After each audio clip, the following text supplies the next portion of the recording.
제목은 성령의 사람 바나바고 본문의 내용은 바나바가 안디옥에 가게 된 내용과 그리고 안디옥에서 제자들이 비로소 그리스도인이라 일컬음을 받게 된 내용들입니다. 이 본문에 대해서는 주로 제목들을 안디옥 교회나 그리스도인이 되어져 있는 것에 대해서 여러분들이 설명을 많이 들으셨을 텐데요. 오늘은 제목에서 보이는 것처럼 관심을 좀 바나바에 두려고 합니다. 바나바는 사실 초대교회의 많은 부분들을 설명해 줄 수 있는 사람입니다. 마가 요한의 다락방, 마가의 다락방에서 사도행전 2장에 그 놀라운 성령의 역사가 있었죠. 그리고 사도행전 15장에 나와 있는 예루살렘 회의도 아마 마가의 다락방에서 이루어졌다고 생각되어집니다. 그 마가의 다락방이라는 게 사실은 뭐냐면 마가의 엄마가 마리아라고 추정이 되어지는데 이제 그 마리아가 예수님을 항상 다녔던 도와드렸던 그 귀부인 중에 하나인데요. 이 마리아가 아마도 바나바의 여동생이거나 누나일 가능성이 큽니다. 그래서 마가가 바나바의 조카가 되는 것이죠. 그래서 바나바는 예수님 살아있을 때부터 예수님을 따라다녔던 제자들 중에 하나였을 것이고 어쩌면 70인 문도 중에서도 문도 중에 하나일 것이다라는 이야기들이 역사적으로 조금 성경에 써 있지 않습니다만 나와 있습니다. 그리고 그렇게 이렇게 교회를 잘 섬겼음에도 불구하고 이 사람은 좀 성정이 착한 사람이에요. 오늘 본문에 나오는 것처럼 바나바는 착한 사람이요 성령과 믿음이 충만한 사람이라 이렇게 되어져 있는데요. 여기에 바나바가 처음 등장한 것이 아니죠. 바나바가 처음 등장할 때는 언제 등장하냐면은 바나바라고 하는 사람이 있는데 그 사람은 권위자예요. 번역하면 권위자. 그래서 나바가 추정하기로는 나비에서 나왔다고 생각한다고 합니다. 선지자, 말하는 사람. 근데 위로의 말을 하는 사람인 거죠. 나비의 아들 바나바, 그러니까 바나바 이렇게 되어집니다. 이 사람인데 이 사람이 초대교회의 재정적인 것들을 충족시키기 위해서 자기의 밭을 팔았습니다. 이 사람은 근데 또 레위 사람이라고 설명되어 있습니다. 근데 구브로에 있는 사람인데 구브로에 있는 레위 사람이 땅을 가지고 있는 것도 사실 좀 독특하죠. 원래 구약에 의하면 레위 사람들이 땅이 없어야 되는데 그 사이에 뭐 다 망가졌죠. 레위 사람들한테 11조 주는 일도 다 망가져버리고 그래서 어떻게 구브로에 살게 된 것 같고 만약에 그 땅이 구브로에 있는 땅이었다면 그 당시로는 부동산 시가로는 좀 좋은 땅이었을 거라고 생각합니다. 구브로가 좀 농사가 잘 되는 비옥한 땅이래요. 근데 그 땅을 판 값을 다 드렸어요. 그런데 그 드린 일이 사람들한테 너무 좋은 일이었는데 그 다음 장에 보면 우리가 아는 대로 아나니아와 삽비라 사건의 계기가 되어집니다. 이 바나바가 이렇게 드려서 사람들이 좋아하는구나. 그래서 또 다른 사람들도 가지고 왔는데 우리가 아는 것처럼 절반만 가져갔거나 부분만 가져왔으면 네 그랬습니다 라고 얘기하면 되는데 그걸 속인 거죠. 근데 그걸 속였는데 베드로가 또 알았어. 그래가지고 이게 전부냐 그랬더니 네 전부입니다 라고 말한 정말 사실 때문에 하나님께서 그 자리에서 아나니아 삽비라를 죽게 한 그 일이 발생합니다. 얼마나 무서운 일이에요. 사람이 죽었으니까. 이 일은 마치 구약의 아이성 싸움 할 때 아간이 죽게 된 일하고 비슷합니다. 하나님께서 하나님의 교회를 딱 세우시려고 하실 때 처음에 령을 딱 세우시는 거죠. 마치 일벌백계인 것처럼. 그래가지고 오히려 이 일 이후에 교회는 더 풍성해졌으나 제가 잘 모르겠습니다만 아마도 이 일로 인해서 바나바는 조금 걱정을 하지 않았나 싶습니다. 이 일 후에 바나바는 좀 침묵하고 있어요. 그 이후에 또 스데바네일이 나옵니다. 오늘 본문에 나오는 것처럼 스데바네일로 환란이 발생합니다. 스데반을 일곱 집사 중에 한 사람이잖아요. 교회 일곱 집사를 세우는데 바나바가 그 일곱 집사 중에 한 사람으로 충분히 들어갈 수 있을 텐데 바나바가 안 들어가고 나머지 일곱 사람이 올라갑니다. 그러나 그 일에 대해서 더 이상 언급이 없죠. 귀한 사람들이었습니다. 스데반, 빌립 다 사도행전에서 귀하게 쓰임 받습니다. 사도행전에 보면은 사실은 마치 다윗의 다윗이 아니죠. 야곱의 12아들, 즉 12지파 중에서 누가 결국 그 한 사람이 될 것이냐, 결국 메시아가 그 한 사람이 될 것이냐를 가지고 계속해서 일들이 전개되잖아요. 사사기, 룻기, 사무엘상 그러면서 루벤 지나가고 막 지나가고 하면서 그리고는 유다가 되어지죠. 처음에는 요셉 지파도 부각이 되어지죠. 요셉 지파인 에브라임 지파가 굉장히 뛰어난 지파였어요. 그럼에도 불구하고 지나고 나면은 여기 유다로 이렇게 선택이 되어지는데, 사도행전에서도 제가 보니까 12 제자들 중에서도 누구일까? 누구를 통해서 주님께서 많이 역사하실까? 이런 것들이 막 움직입니다. 베드로와 요한 움직이죠. 그런 다음에 7 집사 중에서 스데반 움직이죠. 또 빌립 움직이죠. 그러던 중에 바나바가 딱 등장합니다. 근데 그럼 이 사람들 말고도 의외의 사람이 이제 우리가 아는 그 사람이 등장하는데, 스데반의 일이라는 것은 우리가 다 아는 것처럼 스데반이 정말 성령에 충만해서 원래는 공궤를 하도록 세워진 집사인데, 이분도 말씀과 기도로 전도를 합니다. 그런데 이 일로 인해서 스데반이 돌로 맞아 죽임을 당해요. 그때 우리가 아는 그 사람 사울이 그 옷을 맞고 있는 사람으로 스데반을 죽이는 것은 가하다, 옳다, 즐겁다, 그렇게 여긴 사람으로 등장하지 않습니까? 그런데 사울이 그 일로만 멈추는 것이 아니라 더 죽이려고, 더 핍박하려고 증서를 받아가지고 옵니다. 그래가지고 가다가 다메섹 도상에서 그가 살아계신 주님, 부활하신 주님, 영광의 주님을 만나보게 됩니다. 주여 뉘시니까 하니까 네가 핍박하는 예수다 라고 이야기를 합니다. 그리고 그 얘기를 사울이 그대로 알아듣습니다. 그리고는 아는 것처럼 눈의 비늘이 벗어질 때까지 아나니아의 집에서 기도를 받고, 그 이후에는 바로 힘있게 다메섹에서 예수는 그리스도라 증거를 하게 되어집니다. 그럴 때 이 사울이 사도들을 만나고 싶어 했어요. 교제하고 싶어 했어요. 그런데 사도들이 만나주지 않습니다. 이때 등장한 사람이 바나바입니다. 그래서 바나바가 사울을 이렇게 만나가지고 그의 얘기를 듣는데, 그러면 왜 바나바가 갔을까? 한 가지는 이 바나바 자체가 헬라파 유대인일 가능성이 높아요. 그러니까 초기에 이제 교회 내에서 분쟁이, 아나니아 삽비라 일도 어려운 일이었지만 7 집사를 세운 일이 그 일이었잖아요. 교회에 이제 음식을 나눠주는데 히브리파 사람들만 많이 나눠주는 거예요. 교회에 헬라파 유대인들도 많이 있는데 바나바는 헬라파 유대인을 아마 대표하는 사람들이었을 것 같아요. 구브로에 살았으니까 헬라어를 할 줄 아는 사람이고, 유대파 유대인이 있고 헬라파 유대인이 있는데, 그래서 이 디아스포라 유대인, 외국에 나가 있는 유대인을 대표하는 사람으로서 바나바가 있는 거예요. 그랬는데 이제 7 집사였던 이 사람이 아까 말한 것처럼 뽑히지 않았고, 그래도 7 집사를 통해서 이 공개하는 일이 잘 마무리되어서 갈등이 어느 정도 좀 수습이 되었습니다. 근데 사울이라는 사람이 이렇게 핍박자가 변화되었다, 다메섹에서 복음을 전했다라는 얘기를 했을 때 바나바가 뽑혀서 간 이유에 대해서 성경에는 언급이 전혀 없습니다만, 학자들의 얘기로는 추측이지요. 학자들의 추측으로는 사울하고 바나바가 사전 안 것이 있었다. 어쩌면 구브로라는 섬에서 유학을 가면 보통 다소로 간다고 합니다. 그래서 다소에서 이 사울을 만났던, 동문수학을 했던 사람일 가능성이 높다라고 봅니다. 잘 모르겠어요. 그리고는 그것에 대한 근거로 제시하는 것은 그냥 지금 현재 이것은 그냥 방증이잖아요. 하나의 조금 가능성 있는 근거는 나중에 바울과 바나바가 장막 깁는 일을 같이 하잖아요. 그런데 장막 깁는 일이 다소의 이게 특산품인 거예요. 그러니까 바울도 장막을 입고 바나바도 장막을 입거든요. 그래서 이 사람들이 다소의 문화에 익숙하지 않나, 그런 생각을 해봅니다. 어쨌든 사전 교감이 있었든지 아니면 그때 처음 보았는지 다 알 수는 없지만 바나바가 일단은 사울을 만났어요. 사전 교감이 있었어도 사실은 상관이 없죠. 왜냐하면 사전 교감이 있었던 바나바라고 해도 바나바는 예수님을 따르는 사람이고 사울은 누굴 쫓아요? 바리새인 중에 바리새인이라 예수를 핍박하는 사람이었으니까 서로 의견은 다르죠. 어쨌든 그를 만납니다. 근데 그를 만나서 바나바의 보고가 중요하잖아요. 보고가 중요해요.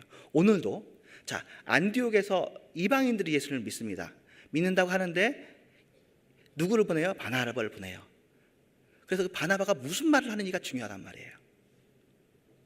나중에 보면 바나바가 마가 요한을 만나요. 마가 요한을 그 선교 여행에 데리고 갑니다. 그런데 마가 요한이 또 말을 안 듣고 막 도망가요. 그런 다음에도 바나바가 어떤 말을 하느냐, 저는 이게 참 중요하다고 생각합니다. 상황을 보고 어떻게 판단하느냐. 그런데 바나바는 착한 사람이에요. 착한 사람이고 성령과 믿음이 충만한 사람인데, 이때 제가 보니까 바나바가 본 것은 오늘 본문에도 본 것처럼 23절, 그가 이르러 하나님의 은혜를 보고 기뻐하며. 제가 생각할 때 바나바는 항상 모든 사건에서, 모든 사람 속에서 하나님의 은혜를 보려고 하는 그런 사람이었던 것 같습니다. 그래서 안디옥에 움직이고 있는 이 사람들을 통해서 무엇이냐, 뭘 보았냐면은 하나님의 은혜를 보았습니다. 여러분들은 제자교회를 볼 때 무엇이 보입니까? 저는 하나님의 은혜가 보입니다. 여러분들은 주변 사람을 볼 때 무엇을 보십니까? 애써서 하나님의 은혜가 역사하는 것을 보시기를 바랍니다. 핍박자요 포행자였던 사울이 변했다는 말을 듣고 어떤 사람들은 가서 아직 그가 변화되지 않았다라고 보고할 수도 있었을 것입니다. 그러나 바나바는 그에게 가서 역시 또 본 것이 여러 가지 부족한 건 많아. 아직도 문제가 될 수 있는 건 많겠지만, 그렇지만 그에게서 내가 보는 것은 하나님의 은혜다라고 말한 것 같습니다. 그래서 그 사울을 담보합니다. 이 사람에게는 하나님의 은혜가 있습니다. 그리고는 사실은 추천을 해준다든지 보증해준다는 일이 쉽지 않은 일이잖아요. 그 담보함으로 사도들에게 데려갑니다. 바나바 정도쯤 되니까 사울을 데려가도 문제가 없는 거죠. 왜냐하면 바나바의 여동생 또는 누나가 되는 그 사람의 집에 아마 사도들이 기거하고 있었을 가능성이 높거든요. 그런 이후에 사울과 사도들이 서로 왕래를 했다, 그렇게 얘기합니다. 그런데 참 또 사울이 사고를 또 치는 거죠. 거기서도 좀 잠잠히 있어야 되는데 잠잠히 있지를 않고, 사도들도 나서지 않는데, 사도들은 이제 지혜롭게 하려고 하는데 거기서 또 힘있게 예수는 주라고 얘기해서 잘한 거지만 유대인들이 사울을 죽이려고 합니다. 더 이상 붙잡을 수 없게 되어져서 다소로 돌려보내는 일이 나옵니다. 그리고 난 다음에 사도행전에서는 이제 초점을 다시 베드로에게 가져가는 것 같습니다. 베드로한테 쭉 비치다가 이름 없는 사람, 이제 사도행전 11장에 나와 있는 이름 없는 구브로 구레네 몇 사람이 안디옥에서 헬라인에게 전합니다. 이 헬라인에게 전한 것이 우리가 아는 사울 이야기의 터닝 포인트가 되는 거죠. 그리고 보면 그 전에 나왔던 베드로 이야기도 고넬료에게 복음을 전하기 위한 것으로 이야기가 전개되어집니다. 그래가지고 거기서 그 안디옥의 사람들이 모였다는 걸 듣고 사도들이 누굴 보냅니까? 또 역시 바나바를 보내요. 바나바는 심부름을 잘하는 사람입니다. 저는 여러분들도 하나님의 심부름을 잘하는 사람이었으면 좋겠습니다. 이 세상에 살면서 우리가 할 수 있는 일이 별게 아니라 하나님 말 잘 듣고 심부름 잘하면 되는 거예요. 우리가 아이들한테 그런 얘기 하잖아요. 학교 가면 선생님 말 잘 듣고, 집에서는 엄마 아빠 말 잘 듣고. 말 잘 듣는 사람이 착한 사람이죠. 이 세상에서도 하나님의 말씀 잘 듣는 사람이 착한 사람이에요. 그런데 제가 이걸 보면서 우리 그 개신교 구원론에 있어서 착함이라는 것들은 사실 의도적으로 좀 많이 배제되어 있습니다. 이것에 대해서 잠깐 설명을 하겠습니다. 영어로는 그냥 굿이고요. 그런데 우리나라 말에서는 선하다라고 번역할 수 있고, 착하다라고 번역할 수 있고, 좋다라고 번역할 수 있습니다. 선자가 착할성이잖아요. 그런데 이것을 좋다고 번역할 수 있어요. 제가 볼 때 우리나라 말에서는 사람에게는 착하다는 표현을 쓰는 것 같아요. 인격자에게, 그 의지를 가지고 있고 의식을 가지고 있는 존재한테는. 그런데 물건한테는 주로, 요새는 어떤지 모르지만 주로 좋다고 씁니다. 그리고 이 모든 것을 다 합쳐서 좀 고상하게 말할 때는 선하다라고 이야기를 합니다. 선하다. 그래서 우리나라 말 성경, 현재 우리가 가지고 있는 개역 성경에서 착하다라는 단어는 10번밖에 등장하지 않아요. 그래서 하나님을 착하다라고 하지 않습니다. 하나님은 어떠신 분? 좋으신 하나님. 그러니까 우리에게 하나님은 우리와 같은 사람으로서기보다 약간 대상처럼 여겨집니다. 좋은 물건, 좋은 하나님, 좋은 교회, 이렇게 되어지는 것 같습니다. 어쨌든 그것도 영어로나 그렇든 하나니까. 그렇지만 우리나라말에서는 착하고 좋음이 약간의 차이가 있어요. 자, 그러면 성경에서 그 착하다고 번역되어 있는 성경 10개가 어디에 있는지 제가 한번 찾아보았습니다. 오늘 우리가 본 게 그 중에 하나고요. 나머지는 어디 있냐면 빌립보서에 있는데, 어떤 이들은 투기와 분쟁으로, 어떤 이들은 착한 뜻으로 그리스도를 전한다, 그렇게 되어 있습니다. 그러니까 둘 다 그래도 괜찮다는 거예요. 투기와 분쟁으로 그리스도를 전해도 되고 착한 뜻으로 그리스도를 전해도 돼요. 예, 그럴 때 착한이라는 단어를 씁니다.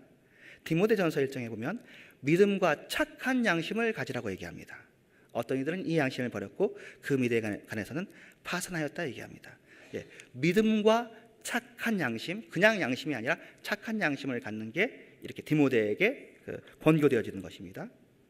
네, 그리고 누가복음 8장에는 좋은 땅에 있다는 것은 착하고 좋은 마음으로 말씀을 들어 인내로 결실하는 자들이다.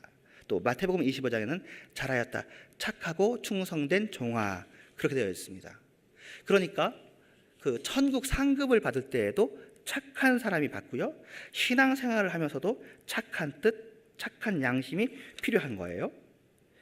자, 마태복음 5장 16절은 예수님의 말씀인데, 하나님께 영광을 돌릴 때 어떻게 하나님께 영광을 돌리냐, 그 얘기를 할 때도 너희 빛이 사람 앞에 비치게 하여 그들로 너희 착한 행실을 보고 하늘에 계신 너희 아버지께 영광을 돌리게 하라, 그렇게 얘기합니다. 네, 아까 말했던 것 같은 건데 누가복음 19장에는 잘했다, 착하고 충성된 종이다 있고, 고린도후서에서는 하나님이 능히 모든 은혜를 너희에게 넘치게 하는데 모든 것이 넉넉해서 모든 착한 일을 넘치게 하려 함이다. 갈라디아서 6장 우리는 기회 있는 대로 모든 이에게 착한 일을 하되, 그렇게 되어 있습니다. 이거 다 빼고라도 우리가 잘 아는 본문이 있는데, 빌립보서 1장에 나와 있는 본문이 너희 안에 착한 일을 시작하신 이가 그리스도 예수의 날까지 이루실 것을 우리가 확신하노라, 그렇게 되어져 있습니다. 이것이 착함에 대한 내용들입니다. 그래서 그런데 왜 개신교에서 이 착함이라는 단어를 10번만 썼을까? 제가 생각을 해봤더니 이게 지금 카톨릭과의 약간 갈등 구조가 우리가 있기 때문에 그랬던 것 같습니다. 가톨릭에서는 선행이 무엇이죠? 구원의 조건이에요.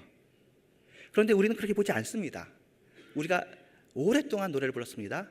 돈으로도 못 가요 하나님 나라, 마음 착해도 못 가요 하나님의 나라. 그래서 마음 착해도 하나님 나라는 못 가요.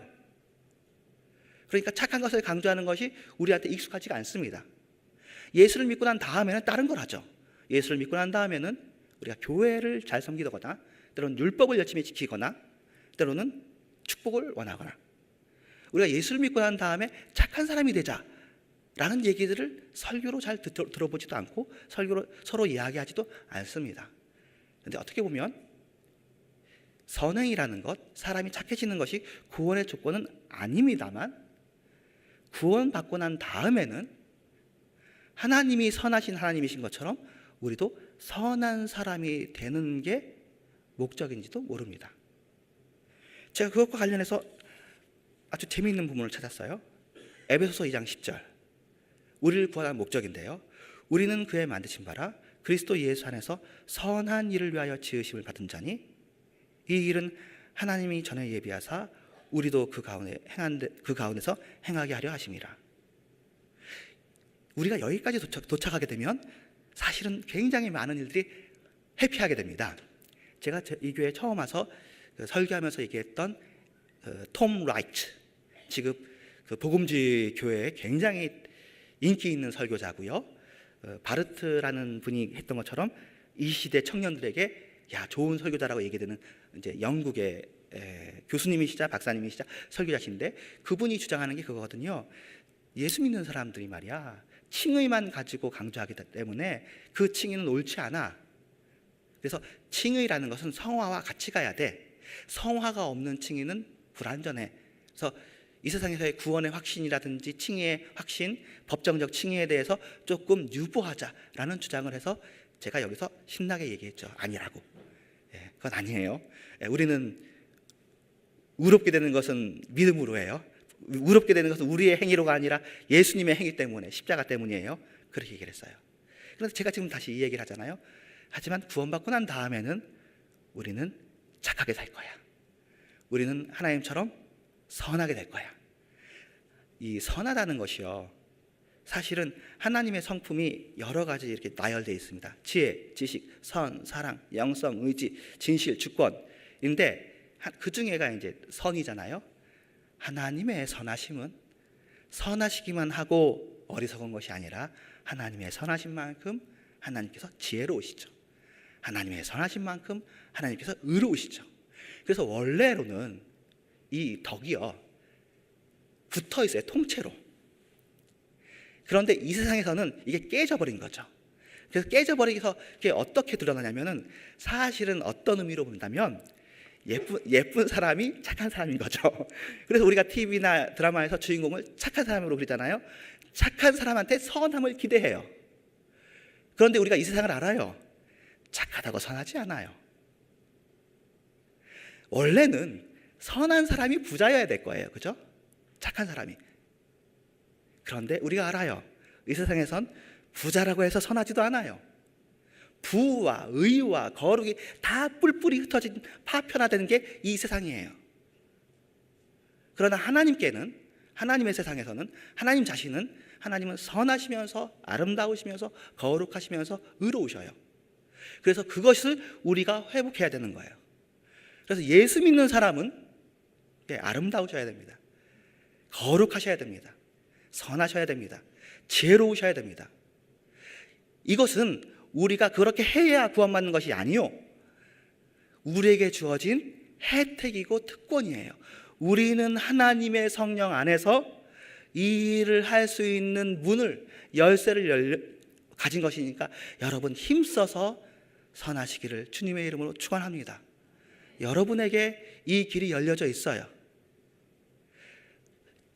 어떻게 보면 제2의 종교개혁이라든지 한국교회가 다시 일어서야 된다든지 그런 얘기를 할 때 제가 볼 때 한국교회에 지금 필요한 게 좀 한국교회가 착해졌으면 좋겠습니다. 목사님들이 좀 착했으면 좋겠어요. 목사님들이 똑똑은 하신데 목사님들이 착해져야 되겠고 교회가 착해져야 되겠죠. 근데 지금 이 세상에서 통용되는 말로 착하다는 말은 무엇이, 어떤 의미가 포함되어 있냐면 착한데 어리석고 착한데 모자라고 그런 것이 표현되어 있습니다. 근데 요새만 그런 것이 아니에요.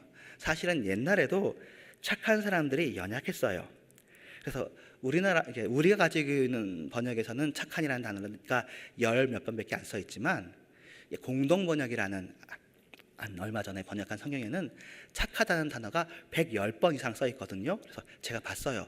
이 사람들은 도대체 어디다 착한이라는 단어를 집어넣었을까? 원어야 제가 알지만 봤더니 구약에 있는 의인 있잖아요. 의인을 전부 다 착한 사람으로 번역을 했더라고요. 원어도 달라요. 토브 아니고 체데크에다가 의로운 사람이 착한 사람이라고 번역을 했어요. 그래서 잠언에 나와 있는 의인들 있잖아요. 그걸 다 착한 사람으로 번역을 했어요. 시편에 나와 있는 의인들 있잖아요. 다 착한 사람으로 번역을 했어요. 제가 그래서 그걸 놓고 읽어봤더니 은혜가 됩니다. 왜 은혜가 되냐면 의인은 우리가 엄두를 못 내요.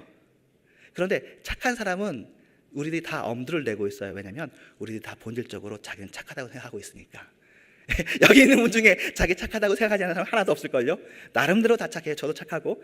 한국 사람들은 다 착한 것에 대해서는 빚져 있는 사람들이에요. 다 착하려고 해요. 그래서 그 본문을 보면 은혜가 되는 게 착한 사람들을 도우시는 하나님이 나와요. 여러분, 우리가 착하기가 쉽지 않은 이유가 착하다가 손해볼까 봐 우리가 착하지 않거든요. 네, 착한 사람을 도우시는 하나님을 믿으시기를 바랍니다. 우리가 이 세상에서 사실 착하다는 것이 부족한 이유가 되고 이게 어려워지는 게 착한 사람이 나빠지면 더 나빠져요. 이상하게 연약한 사람이 이렇게 상처받으면 더 독해지더라고요. 그런데 예수 믿는 사람들은 이 착함이 사람의 착함이 아니라 누구의 착함이에요? 하나님의 착함이잖아요. 이 착함이라는 단어가 원래 본질적으로 좋은 것, 그런 뜻이랍니다. 그런 의미에서 사실은 사람이 착할 수가 없죠. 예수님께서 말씀하신 것처럼 누가 나를 선한 선생님이라 부르느냐? 하나님 한 분밖에 선한 분이 없다라고 얘기하는 것이 맞죠. 그런데 이제는 우리가 본질적으로 선하신 성령의 영향을 받고 성령님께서 우리 안에 내주하셔서 진짜 착한 사람이 뭔지 한번 보여줘야죠. 예. 진짜 착한데 겁내지 않고 두렵지 않고, 솔직히 죽을까봐 우리가 착하지 못한 거거든요. 우리를 둘러먹을까봐. 네. 성령의 보호하심을 믿고 하나님 안에서 마음껏 착한 교회, 착한 사람, 착한 지도자가 되기를 주님의 이름으로 축원합니다. 네. 하나님이 하신 말은 모든 선한 말, 하나님이 주신 율례는 선한 율례, 주의 영은 선한 영, 하나님의 선은 하나님의 선한 손, 우리가 가야 될 길은 마땅히 행할 선한 길. 이게 다 구약에 나온 표현들입니다. 선한이라는 단어로 제가 검색을 해봤습니다. 역대하 19장에 이렇게 써 있습니다. 여호와께서 선한 자와 함께 하실지로다. 여러분 착하게 사세요. 하나님께서 함께 하실 겁니다. 또 이런 표현이 있습니다. 선한 눈을 가진 자는 복을 받으리니 이는 양식을 가난한 자에게 주민이라. 우리가 의로운 것은 겁나죠. 거룩은 더 겁나죠. 네, 착하고 싶잖아요. 심지어 깡패들도 착하게 살자 이렇게 하는데, 근데 우리가 착한 것을 완성할 수 없어요. 성화를 완성할 수 없는 것처럼. 그러나 이상하게 한국 사람들은 더더욱이나 착한 사람들을 좋아합니다. 지금 교회가 착하지 않다고 욕먹는 것 같습니다. 교회가 좀 착해질 필요가 있는 것 같습니다. 바나바는 나중에 이제 선교여행 다 다닌 다음에 이상하게 자기가 이제 담임 목사고 바울이 부목사인데 점점 위치가 이상해지는 것을 느낍니다. 예, 안디옥 교회에서 여러 사람 세울 때 바나바가 1번 나오고 중간에 여러 사람 나오고 마지막에 사울 나오거든요. 그런데 하나님께서 선교여행을 보낼 때 바나바와 사울을 따로 세웁니다. 그래가지고 갑니다. 가는데 이제 사도행전의 15장에 나와 있는 그 예루살렘 회의를 갈 때 보니까 이제 이제 바울이 되어서 바울과 바나바로 이름이 바뀝니다.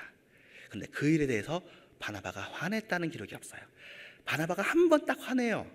바나바가 성경에 나쁜 기록이 별로 없는데 딱 한 번 화내는데 뭐 화내냐면은 이제 사울하고 그 마가 요한의 일을 가지고 다툽니다. 그런데 이 일의 승자가 누구냐면요, 바나바예요. 사울이 마가 데려가지 말자 그러고 바나바는 데려가자 그랬는데 결국 데려가져간 사람은 바나바고, 그랬더니 사울이 바나바를 버려요. 그래서 난 신라랑 같이 가겠다고 해서 스포트라이트는 바울과 신라에게 갑니다. 이제 더 이상 바나바는 등장하지 않아요. 그런데 나중에 이제 바울이 예루살렘으로 돌아오려고 할 때 그때 누가 도와주냐면 무로 사람 아무개가 도와줘요. 근데 그때도 학자들 얘기하기에는 바나바가 그 일을 주선했다고 봅니다. 예루살렘에 거주하는 집. 그리고는 이제 바나바의 이름은 사라지는데, 그러면 바나바는 마가랑 같이 있었을 거 아니에요? 근데 그 마가가 어떻게 되죠? 나중에 바울이 너무너무나 사랑하는 사람 마가가 되어지고, 그리고 또 베드로의 수종자 마가가 되어져서 마가복음을 쓴 마가가 되어져요. 제가 궁금해요. 바나바는 그럼 죽었나? 왜냐하면 그러지 않으면 그 바나바하고 같이 갔을 거 아니에요. 제 기대는, 제가 원하기는 바나바는 죽지 않고 계속 살아있지만 마가가 물어볼 때 제가 어떻게 할까요? 할 때 바울 좀 도와줘야 돼 네가. 이제 베드로 좀 도와줘. 난 괜찮아. 난 혼자 있어도 괜찮아. 마음껏 해라. 아마 그런 말을 했던 것 같아요. 여러분, 좋은 인생 아닙니까? 예. 그런데도 불구하고 그 교회 역사상 바나바는 무시되어 왔습니다. 제가 크리소스톰의 그 강에서도 봤는데, 설교를 봤는데 바나바를 인정하지 않아요. 지나갑니다. 우리가 좋아하는 존 칼빈도 그의 설교를 봤는데 바나바 넘어갑니다. 요새 와서 바나바를 조금 한국 교회가 생각합니다. 어떻게 생각하냐면은 바나바 전도 교회 뒷문을 막는, 아직까지도 바나바를 잘 몰라요. 제가 생각할 때 바나바를 좀 세워야 될 필요가 있을 것 같습니다. 좀 입체적으로. 또 착함이라는 것도 우리가 좀 무시하죠. 착한 사람은 어리석으니까. 착함이라는 것도 그리스도 안에서 착함은 좀 입체적인 것 같습니다. 세울 필요가 있는 것 같습니다.